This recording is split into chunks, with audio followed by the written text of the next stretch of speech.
সালাম আলাইকুম।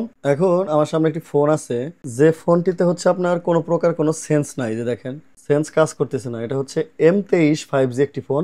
Short circuit আছে কিনা এই বিষয়টা দেখতে হবে। এ ধরনের শর্টগুলো হচ্ছে এই পাওয়ার আইসির আশেপাশে হতে পারে, বিভিন্ন জায়গায় হতে পারে। দেখার চেষ্টা করব যে আসলে শর্টটা কোথা থেকে হচ্ছে। মিটারটা দিয়ে এভাবে দেখার চেষ্টা করি লাইনগুলো ঠিকঠাক আছে কিনা। এই যে দেখেন, মান আছে এখানে, এই যে এখানে মান আছে। মানে বিভিন্ন জায়গায় হচ্ছে আমাদের দেখতে হবে।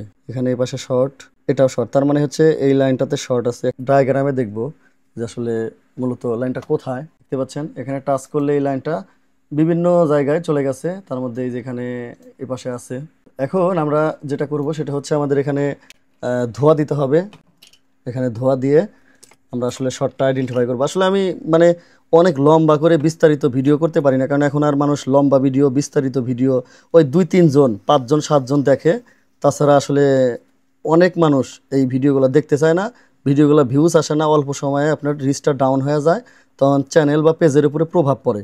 এই জন্য আর আমি বিস্তারিত ভিডিও বানাতে পারি না। আমি ডিরেক্টলি রোগটা ধরে আপনাদেরকে দেখানোর চেষ্টা করি যে ওই ওই মডেলগুলোতে ওই টাইপের জায়গা থেকে সমস্যা হয়, আপনি এইভাবে কাজটা করতে পারবেন। একাধিক জায়গা থেকে হয় না, বেশিরভাগই বর্তমান সময়ে আমাদের দেশে আমরা যে টাইপের ফোনগুলো কাজ করি। তো এখন আমরা একটু আবার এদিকে মিটারের পাওয়ার সাপ্লাইয়ের এদিকে দেখি। তো এখানে আমাদের একটু অ্যাম্পিয়ারটা কমায় রাখলাম, এবং হচ্ছে ভোল্টেজটাও কমায় রাখলাম। ঠিক আছে, কমায় রেখে এখন আমরা এদিকে তাকাবো। গ্রাউন্ডটা হচ্ছে আপনার এখানে লাগিয়ে নিই। লাগিয়ে নিয়ে আমি এটাকে শর্টটা আইডেন্টিফাই করার চেষ্টা করব। গ্রাউন্ডটা হচ্ছে আমি এখানে পাওয়ার সাপ্লাইয়ের সাথে কানেক্ট করে নিলাম। আর পজিটিভ লাইনটা হচ্ছে মূলত আমি ওইখানে শর্টটা হয়েছে কোথায় এটা দেখার চেষ্টা করব।